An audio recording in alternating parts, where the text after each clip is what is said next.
Ketika berbicara tentang ucapan Ali ini, Al-Imam Al-Hasan Al-Basri, beliau menafsirkan dengan satu hikayat. Hukiya anna rajulan min Bani Israel, adalah dihikayatkan bahwasanya ada seorang laki-laki dari kelompok Bani Israel. Abadallahu ta'ala sab'ina sanatan. Dia beribadah kepada Allah Ta'ala selama 70 tahun. 70 tahun ibadah, beramal gawiannya, salat, puasa, rajin. Fa aradallahu ta'ala ay yaj'aluhu 'alal malaikah.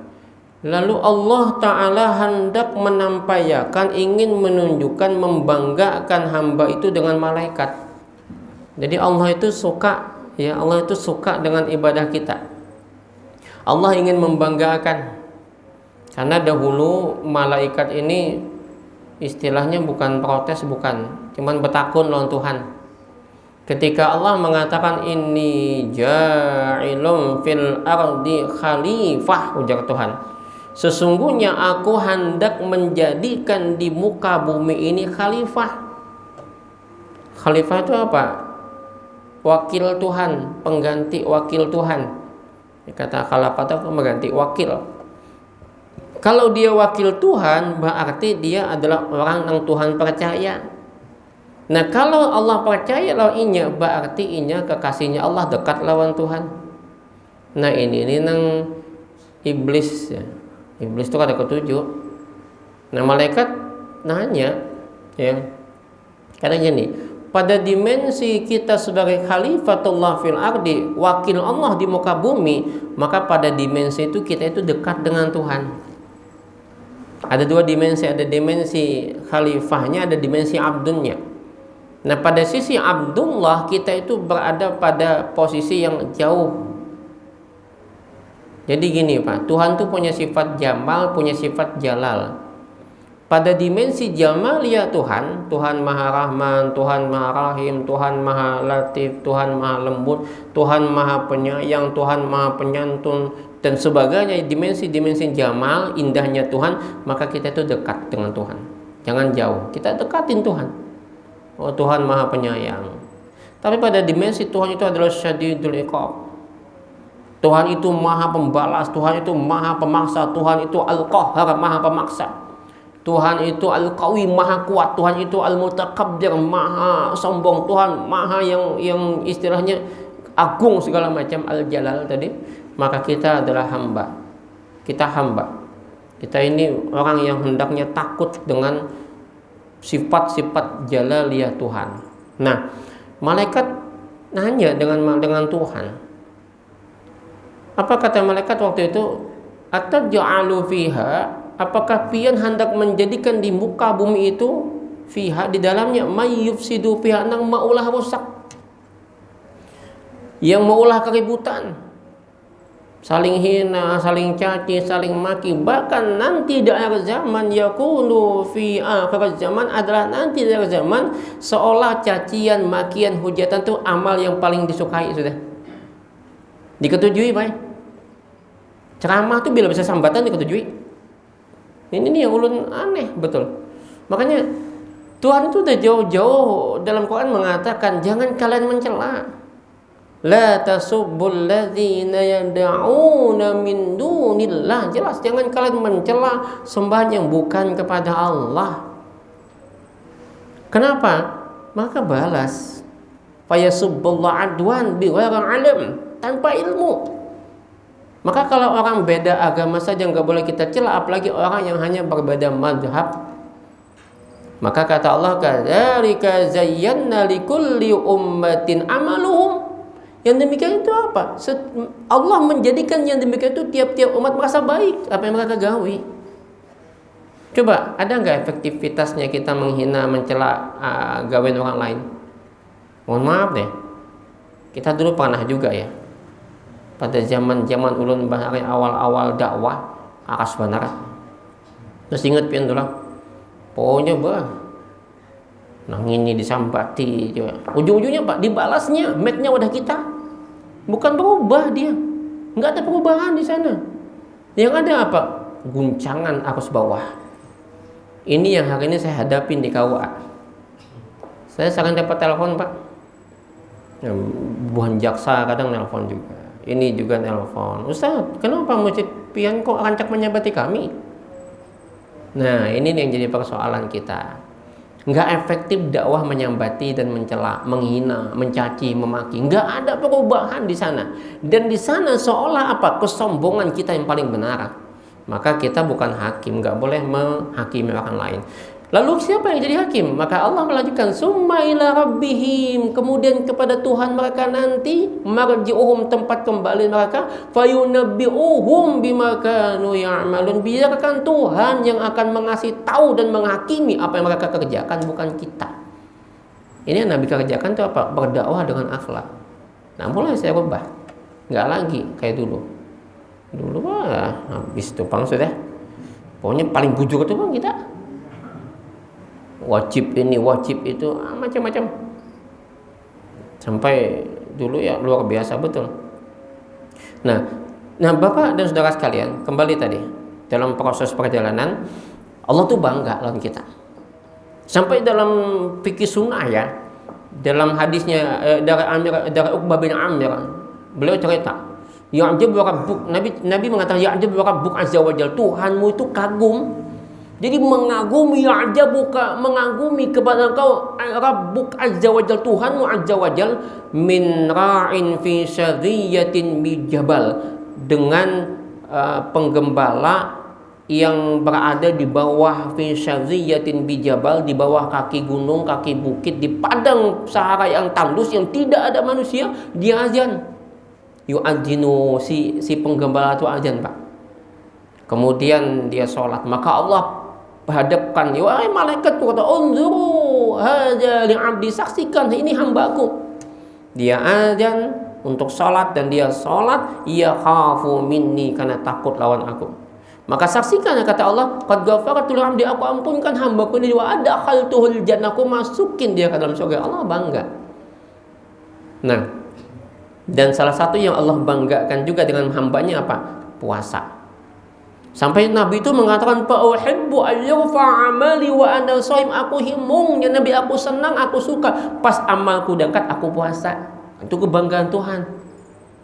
Ya, yang Allah itu sampai mengatakan kullu amali bani adam lahu, semua amal anak Adam tugasnya illa siyam, kecuali puasa. Fa innahu li wa ana ajzi bih, dia untukku dan aku akan langsung membalasnya. Kenapa? Puasa melatih kepada keikhlasan dalam beribadah. Nah, kita lanjut dulu. Maka Allah tadi ketika ingin menampakkan malaikat tentang hambanya yang hebat ini, yang Allah banggakan. Jadi yang boleh membanggakan itu cuma Allah. Kita nggak boleh membanggakan amal kita. Allah boleh. Kita nggak boleh mengaku, wah ini aku, nggak boleh. Tapi yang boleh membanggakan cuma Allah. Kita nggak boleh merasa bangga. Bahaya, Pak. Dulu ada seorang pemuda yang dia ikut terus dalam peperangan. Selesai perang dia sholat, kemudian dia berzikir, dia puasa. Sampai sahabat itu kagum, wah hebat banget nih, luar biasa nih pemuda ini. Maka dari Anas bin Malik cerita dengan Nabi, ya Rasul, ada pemuda begini hebat ya Rasul. Nabi nggak kenal orangnya. Kemudian disifatkan orangnya begini, sifatnya, kondisinya, cirinya begini ya Rasul. Nabi juga nggak kenal. Pas masuk dia, ya Rasul, tuh orangnya ya Rasul, dipanggil. Ditanya oleh Nabi, ada nggak di dalam hatimu kau merasa lebih baik? Ada nggak kau merasa lebih baik? Coba jujur kata Nabi, ada ya Rasul. Nah, sifat merasa lebih baik. Maka dia pergi, kata Nabi, di antara kalian siapa yang mampu meringkus dia, karena dia bibit kerusakan ke depan, merasa lebih baik. Nah, kadang-kala kita menghina orang karena kita merasa baik, merasa ini yang harus dibuang. Ingat, kita ini hamba, kita bukan siapa-siapa. Kita ngaji kemana-mana bukan untuk menunjukkan oh aku berilmu, tapi menunjukkan aku ini hamba, bukan menambah kesombongan kita. Akhirnya Abu Bakar bilang, ya Rasul, saya nggak bisa. Kenapa? Dia lagi sholat. Marah. Umar kan datangin, tangkap. Bolak lagi Umar, nggak bisa ya Rasul. Kenapa? Lagi sujud dia. Udah ya. Utsman, kamu sana datangi. Utsman berangkat nggak bisa juga. Ali berdesak Ali, aku udah menangkapnya. Kalau aku bunuhnya karena jangan membuat kerusakan ke depan. Jangan Nabi kadusakin li aikam. Kenapa? Karena kelak nanti kau juga yang akan meringkus dia. Dan betul terjadi kan. Muda ini adalah bibit Khawarij, merasa paling benar. Abdurrahman bin Muljam itu hafiz Quran, Mbak. Pembunuh Ali. Dia tikam Ali di waktu subuh ya. Karena 3 kan mau dibunuh. Abdurrahman bin Auf, bukan Abdurrahman, Ali bin Abi Thalib, Muawiyah bin Abi Sufyan, satunya Amr bin As. Cuman dua-duanya pas lagi sakit nih. Yang keluar cuma Ali kena bunuh.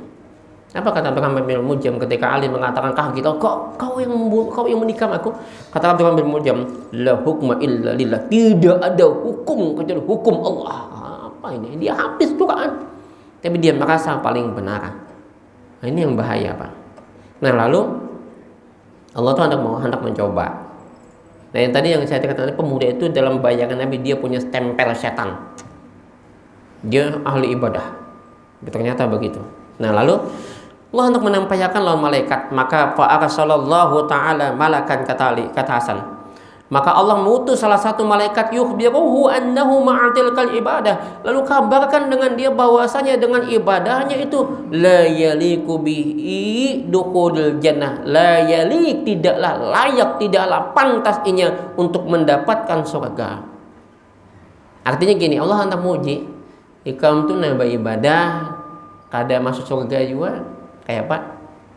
Bukan ibadah kamu malah masuk surga. Kenapa? Kadang-kadang kita ini bilanya ibadah tuh ada niatan lain. Berhimmat Tuhan yang ulun dah sembahyang duha, tahajud dah bangun ulun. Sembahyang puasa, batu baca waqiah, tak apa aja miskin. Nah, ini ada protes dengan Tuhan. Maka lalu sampai berkata lawan hamba tadi, faqala al-'abid, maka berkata sang 'abid, nahnu khuliqna lil ibadah. Kami ini dijadikan Tuhan untuk ibadah. Wa ma khalaqatul jinna wal ins illa liya'budun. Tidaklah ku jadikan jin dan manusia kecuali beribadah. Maka fanahnu fayambaghi lana an na'budah. Maka layaknya kami, wajarnya kami beribadah aja. Jadi kami itu dijadikan beribadah. Wa ma khalaqatul jinna wal ins illa liya'budun. Kada ku jadikan jin. Ada jin sini lah jin.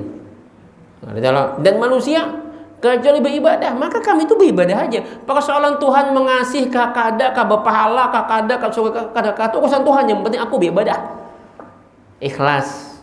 Nah, bulik ya malaikat falamma raja'al malak, pas bulik malaikat jaga Tuhan, madza qala 'abdi, apa jaga hambaku? Jaga malaikat pulang, ilahi Tuhanku, anta a'lamu bima qala, pian lebih tahu apa nang inya sambat, apa nang disambat inya.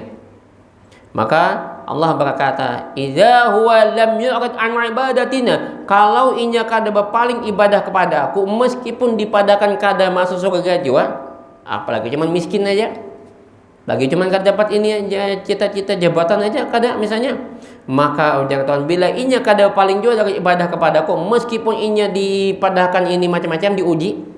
Karena tidak bisa kita mengatakan kita beriman tanpa diuji. Ahasiban nas ayyutraku ayyakulu amanna wa hum la yuftanun. Gitu. Tuhan menguji. Jadi kalau kita dikasih kemiskinan, Tuhan menguji.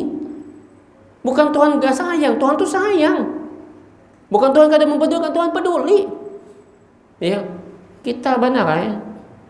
Ya kan? Kayak pian bahari juga kan. Jatuh cinta oleh si Allah. Lawan Allah jatuh cinta, Allah ini hendak jatuh pian, bukan Allah ini jatuh cinta lawan pian. Cuma pian hendak lawan si apa misalnya si Aminah atau si Timah. Lalu pian datang lawan Allah. Loh aja pian. Napa oh jaga si Allah tadi kan. Kemudian ini loh aja hendak pa lawan Timah. Kayak apa menurut nyawa? Si Allah mendang-dang itu lalu pindah sakit. Tahu enggak? Bapak juga, ayo kada tahu itu model kayak tuh, nah paham lah pen bahasa Allah tuh, kada mehakaninya, kada mau pedulikan lawan, kada mau tahu. Udah ibu kesempian misalnya, aku udah hendak kenapa ada apa di sana? ada cinta sebetulnya. Sama Tuhan, kenapa kadang heran itu loh? Karena di sana ada cinta Tuhan lawan kita. Cuman kita nih kadang-kadang kada sadar. Jadi dikira doanya dikabul, diijabah langsung Allah sayang, belum tentu. Ya, belum tentu. Bisa jadi Tuhan muyak.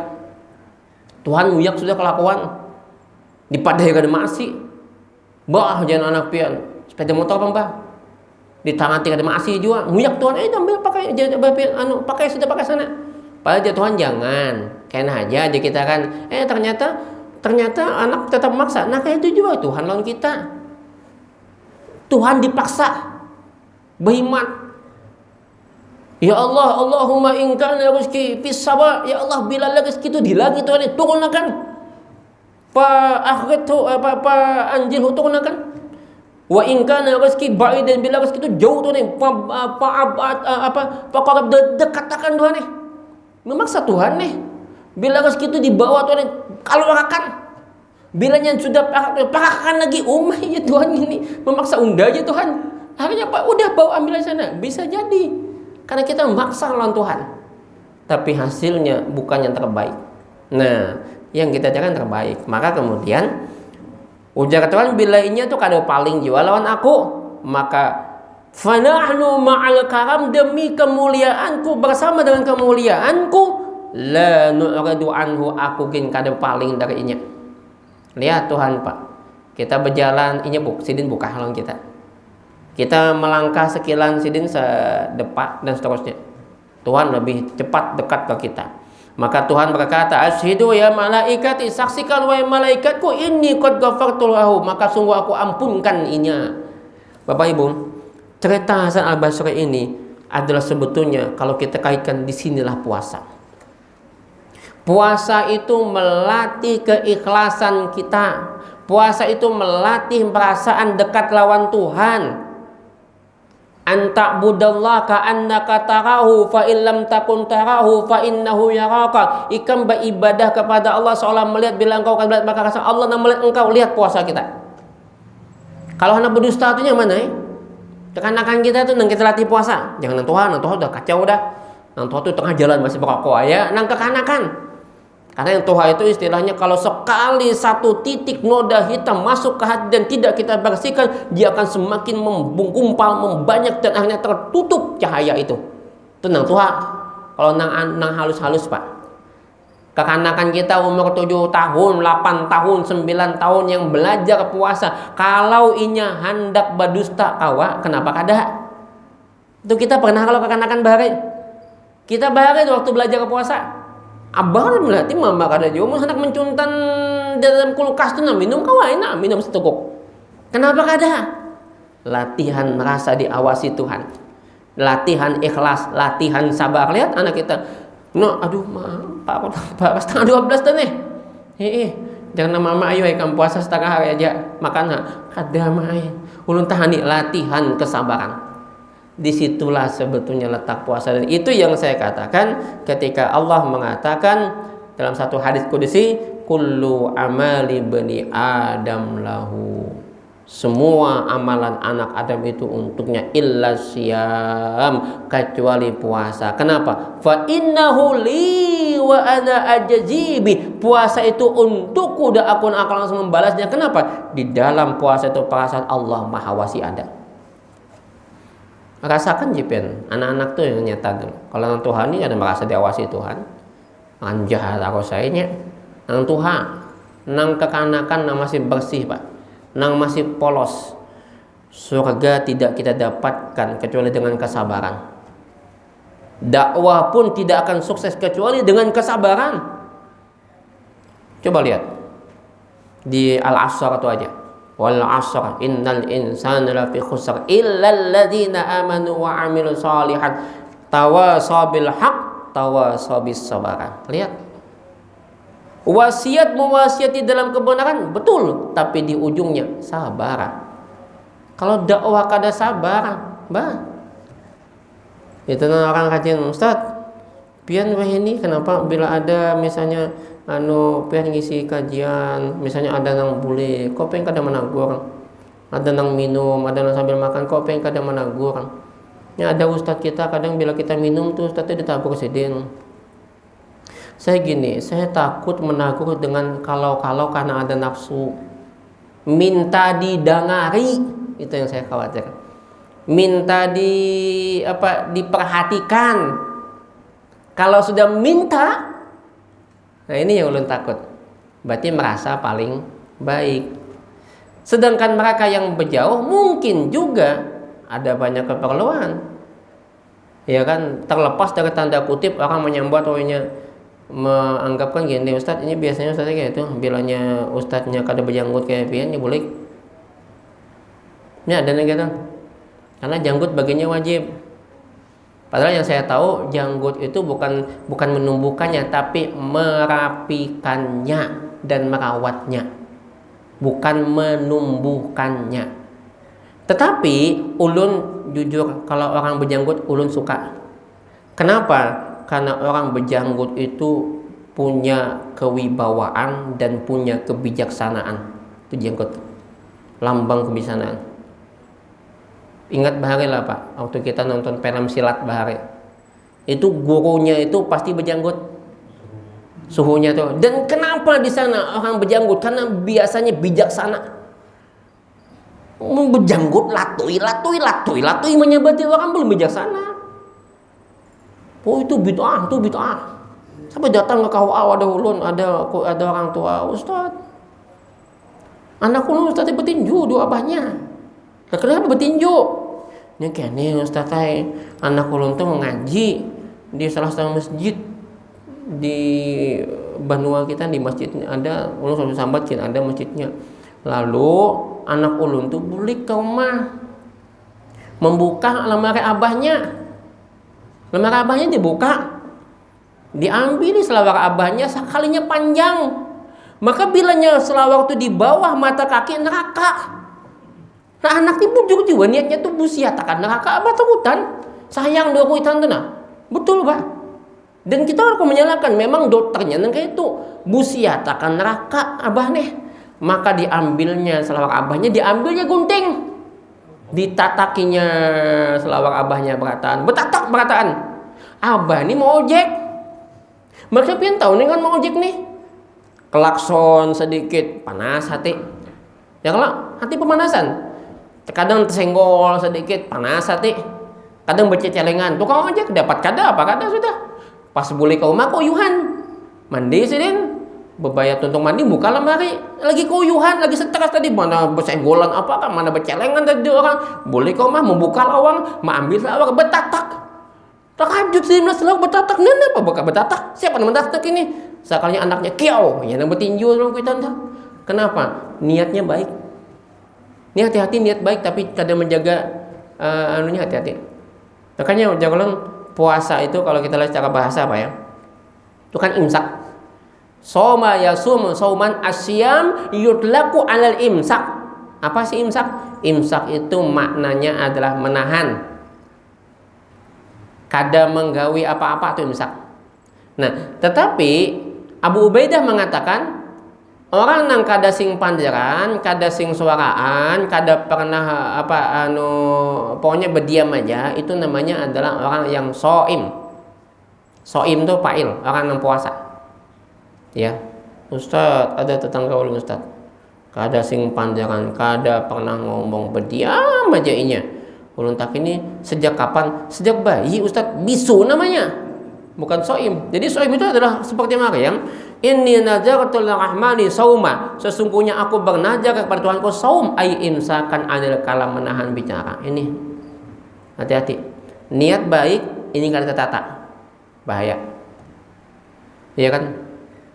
Ya, kasus Edi Mulyadi itu Pak, niatnya baik, niat sidin itu baik. Coba perhatikan baju-baju kepian. Ulun melihat tidak ada kebencian dengan orang Kalimantan, tidak ada kebencian sidin.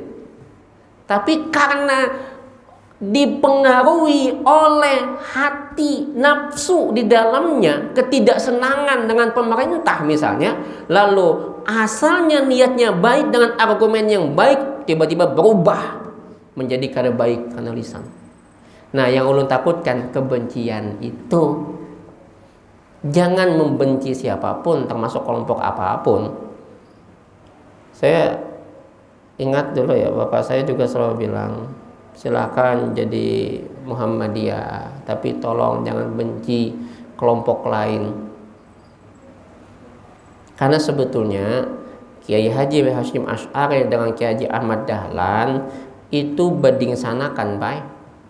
Ketika ngaji dengan Kiai Soleh, ya, ketika kan Kiai Haji Hashim Asy'ari juga ngaji dengan Kiai Soleh, selain dengan Kiai Khalil Bangkalan. Jadi Kiai Khalil di Bangkalan itu punya murid cuma 36 orang. Tapi 36 orang semua hebat-hebat. Kiai Haji As'ad, Kaspul, siapa lagi? Kiai Haji Hashim Asy'ari, semua tokoh-tokoh besar kata.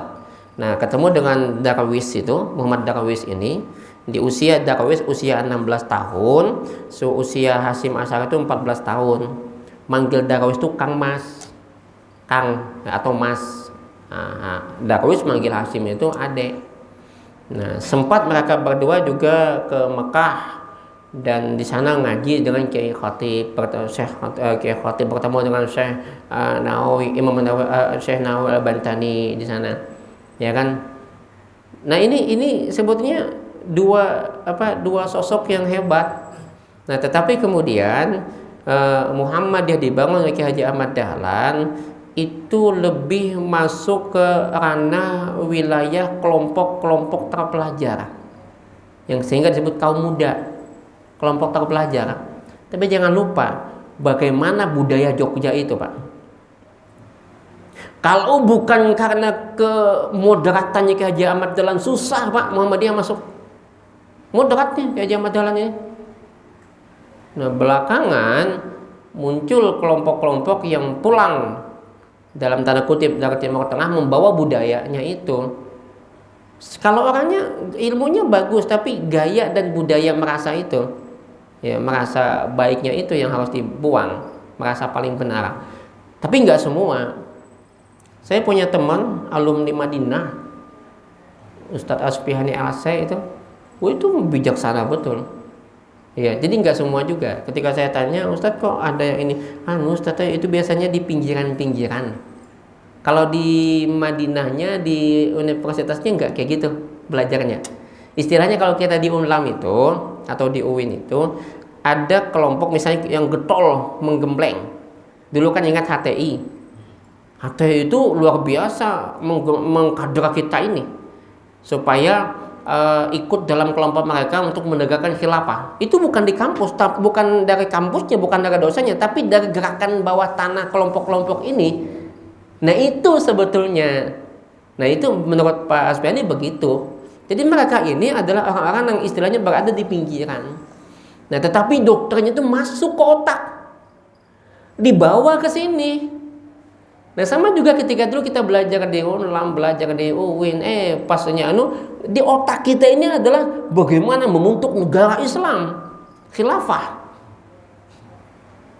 Sehingga ya untungnya ini dikader semua, ya kan? Kadang didatangin mereka. Saya dulu waktu masih mereka itu hidup, ya masih belum dibubarkan, itu sering ke rumah, sering datang, dan mereka memang giat, kuat, kaderisasi kuat. Nah, itu yang saya lihat. Nah, maka bagus ya dua ini moderat. Nah, tetapi Kiai Haji Hashim Asy'ari lebih merakyat ke bawah, ke kelompok tradisional, sehingga disebut dengan kaum tuha, kan gitu ya, tradisional kan, kaum tuha. Sebetulnya kalau bertuhaan umur lebih tuha Muhammadiyah lah ya kan ya. Ya kan, daripada NU. Berapa tahun tuh? 14 tahun bedanya ya. Antara 15 tahun ya antara NU sama Muhammadiyah, lebih tua Muhammadiyah. Dan beliau juga sempat bertemu dengan Syekh Surkati, pendiri Al-Irsyad, Kiai Haji Ahmad Dahlan ini. Dulu namanya Darwis, ya. Jadi luar biasa tokoh-tokoh kita ini. Nah, saya ingin mencoba mengembalikan gaya dakwah Muhammadiyah seperti gaya dakwah Kiai Haji Ahmad Dahlan. Yang bukan berarti apa? Bukan berarti ini. Apa istilahnya lah? Bil hikmah. Kalau lemah juga enggak, bil hikmah. Ya. Kita enggak lemah, tapi kita betul-betul dengan bijaksana. Ini gaya dakwahnya kayak Nabi Muhammad kan gitu ya. Itu yang saya ingin kembalikan, bagaimana gaya itu jangan merasa paling benar. Nah, Bapak Saudara sekalian yang dirahmati Allah Subhanahu wa taala, maka secara bahasa tadi saum itu adalah menahan, tidak melakukan apa-apa, dan tolong yang paling utama ternyata adalah lisan kita. Lisan kita nih, jaga betul. Niat kita baik, tapi karena kita menyampaikan dengan penuh kebencian, maka akhirnya apa yang terjadi justru sebaliknya akan menghasilkan yang tidak baik. Nah, maka kemudian secara istilah saum itu adalah al-imsak anil muftarat, dari yang membatalkan puasa maka minum hubungan niyah bersama dengan niat. Apa itu niat? Niat itu adalah amalun qalbi, perbuatan hati. Niat itu adalah al-qasad, kehendak, dorongan, maksud, tujuan, keinginan itu niat. Dan dia adalah perbuatan wa mahalluha, dan tempatnya itu adalah di dalam hati. Nah, bagaimana dengan melapaskan Ustaz? Nah, itu lepas, tidak usah kita gaduhi. Yang jelas ketika mereka melapaskan, ya udahlah, biarkan itu urusan mereka. Tapi yang jelas niat bukan dilapas, tapi niat itu di hati, ya. Nah, kemudian belum cukup di situ, karena secara hukum puasa kalau dia udah imsak kemudian dia juga niat sah. Tapi untuk mendapatkan nilai, maka Nabi menyebutkan fa idza kana yaumu shaumi ahadikum fala yarfas. Jikalau puasa salah satu kamu maka jangan berbuat rafas. Apa rafas? Di fikih sunnah disebutkan adalah al-fahsya fil qaul, ucapan yang keji, mulut lagi. Menyumpahi, menyambati, menggosip, menggibah, menghina, melecehkan, merendahkan dan sebagainya. Enggak boleh. Ustaz, alhamdulillah ulun nalah 6 hari na puasa ulun. Kada suah menyambati orang, kada suah menggosip, kada suah menggibah, kada kayak acil nang itu sama aja juga menyambati. Nah, ini hati-hati nih mulut kita. Yang kedua, ya rapas itu juga diartikan mohon maaf, perkataan yang cabul. Perkataan yang cabul. Supaya rame Ustaz, apaan rame? Lucu Ustaz, apa lucu? Lucu yang rendah sekali, cabul tuh. Selera humor paling rendah itu adalah dengan menggunakan kalimat-kalimat cabul itu adalah selera humor yang sangat rendah. Apa Nabi kada humoris, Pak? Humoris Nabi itu. Ini dia pernah tangan Nabi. Ini menangis. Papet ini menangis, bayangkan aja. Coba ini menangis lah. Hah? Ini menangis kayak Pak. Tangisakan ini biasa sana. Ini ujar Nabi. Di surga nih kada ada tuha, kada ada orang tuha. Nini kada di surga. Tetangis nih. Umay jadi ini unda taka surga lah jadi taka neraka lah jadi ini. Maka berhimmat dah sembahyang, ulun cinta Allah, cinta pian Rasul. Kenapa masuk surga neraka juga kada surga? Ujaran Nabi kada nang kayak tupang nih. Senyum nih. Artinya pian kaina ba'anum himung nih. Itu kan sebetulnya bahasanya candaan. Iya kan? Ada sahabat lagi duduk, Nabi melewat di belakang, Nabi tutup matanya. Hendak dilapas oleh sahabat, kemudian Nabi berucap bersuara, siapa yang mau membeli budak ini? Kan jadi melapas, kenapa? Suara Nabi. Nggak jadi. Kata Nabi, siapa yang mau nih budak beli? Itu bercanda Nabi. Ini budak siapa beli? Dia bukan budak, tapi Nabi menyebut ini budak. Maka jelas kata Nabi, nggak ada yang ngomong. Nabi ngomong, tidak ada yang mampu membeli budak ini. Kenapa? Dia adalah abdul. Budak itu kan abdun. Dia adalah Abdullah, dan Abdullah itu nilainya sangat tinggi, tidak ada nilai sama sekali. Abdullah ingin menunjukkan Nabi bahwa derajat paling tinggi adalah Abdullah, budak Allah. Lihat, Nabi bercanda. Belum lagi nang kisah Hafsah Saudah lawan Aisyah itu bertawakan gandum bertawakan. Waktu itu kan mau bikin ini wadai. Ada untuk kok dia apa atau juga. Ternyata berdua bini ini saling nyaman ampun kok. Jangan nang si Ikong Saudah nih kan. Saudah nih bini kedua Nabi. Bini pertama Khadijah, yang kedua Saudah, hanya Aisyah. Aisyah itu bini ketiga, bukan kedua. Setelah Khadijah Nabi nikah sama Saudah. Sampai kemudian dalam mimpi akhirnya Nabi nikah sama Aisyah. Aisyah itu bini ketiga. Dan nanti Saudah akan mengasihkan jatahnya kepada Aisyah, jatah malamnya. Ya, nah jadi ini ribut nih, bertawak, ujaran Nabi, Saudah balas, kau balas, dipingkuti Nabi Aisyah, dipingkuti balas Saudah, bebalasan. Datang Umar bin Khattab, buka menjinjing berdua bini Nabi. Maka Nabi Umar nanya, ya Rasul, kenapa bini bukaan boleh ulun? Lalu Nabi dalam sebuah candaan, ya Nabinya takut lawan ikam Umar makanya nih.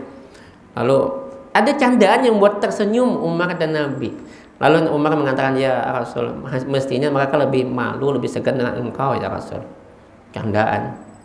Pernah pian dengan pulang dari Khaybar, Nabi kan nikah sama Sofia binti Huyai bin Akhtab, perempuan tercantik yang pernah dirabutakan oleh sahabat. Akulah dua Sofia, nah aku juga. Dan Nabi apa? Sofia itu diperuntukkan Allah untukku. Wah, kenapa? Sahabat ribut mereka bilang Sofia, baik aku aja Nabi. Itu Allah memandangkan supaya jangan ribut ya. Jadi bukan berarti Nabi itu gila berbinian, enggak. Nah, ingat ceritanya. Bulik ke Madinah. Dan ingat loh, Sofia itu adalah suami dibunuh oleh Nabi. Ayahnya juga Huyai bin Akhtab itu kan juga orang yang terbunuh ya. Apa kata Sofia? Orang yang paling aku benci itu Muhammad. Aku pengennya tuh mati. Tapi setelah aku menikah dengan dia, orang yang paling aku cintai adalah juga Muhammad. Wah, ini akhlak Nabi itu luar biasa. Ya gini, Sofia itu kebawaannya banyak. Sementara kendaraannya cuma Ayla. Jarak dari Khaybar menuju Madinah itu jauh.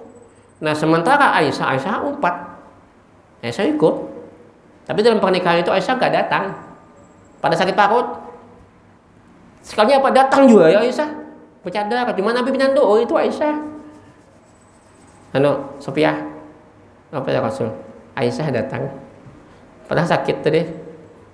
Dah, didatangi Nabi. Nabi biar kayak banyak kan udah dibunguli, tahu itu Aisyah. Oleh Nabi, ya Aisyah. Oh, Aisyah tahu bahwa Nabi mendatanginya, berjalan. Belaju. Nabi pun belaju lagi. Stop, akhirnya ketemu. Ya Aisyah kata sakit tadi kok datang misalnya kayak gitu ya. Karena Aisyah ingin melihat bagaimana kecantikan Sofia. Sofia itu masih muda, Pak. Dinikahi Nabi usia 17 tahun. Dan ketika itu Aisyah berusia 16 tahun. Dan dia cantik. Lagi istri Nabi yang cantik juga namanya Zainab. Oh, hampir semua cantik. Cerita tentang Nabi punya istri yang tua-tua, janda tua itu enggak. Usia paling tua itu Saudah. Ya, 40 sekian. Zainab itu muda, cantik. Dan kalau kita lihat kalau dalam sejarah bagaimana Aisyah itu cemburu sama Zainab. Cemburu kan sama Zainab dan pernah jadi fitnah kan dulu. Nabi itu oleh Zainab ini jadi fitnah yang macam-macam tuduhan orang. Nah, saya ingin cerita bukan persoalan yang bagaimana dengan Zainabnya, tapi gini. Nabi itu bercanda dengan Aisyah. Ketika itu Aisyah kan pakai kendaraan cukup laju, sementara si Aisyah kan kendaraannya Alphard. Dalam bahasa ulama ini Alphard, tapi dulu ya kuda, tapi kuda yang bagus. Nabi pengen tukar antara kendaraannya Sofia sama kendaraannya Aisyah. Cemburu Aisyah, Nabi candain lagi. Bercanda Nabi. Loh, apa Nabi enggak bercanda? Bercanda, humoris beliau. Bagaimana juga Nabi menonton sama-sama perayaan orang Yahudi bersama dengan Aisyah. Yang Aisyah pengen nonton Nabi, ayo aja Nabi kita nonton sama-sama. Di sana ada canda Nabi dengan istri beliau. Jadi kalau dikatakan gak humoris beliau, tapi nggak pakai cabul. Kita lihat di TV itu Ustadz Abdul Somad tuh Pak. Lihat, adalah sidin cabul. Tapi hampir semua isi ceramah beliau kadang-kadang membuat hidup suasana. Nggak pakai cabul. Ada Hidayat. Itu nggak pakai cabul, kok lucu. Ada Ustadz Das'at Latif. Itu cerdas umurnya. Kita umurnya ya Allah, sampai teman-teman saya di Jogja nanya dengan saya kok cerita tentang di YouTube tuh penceramah kita nang keliling ke sana kemari isinya apa? Ya Allah, cabul. Humor, enggak ada humor di sana.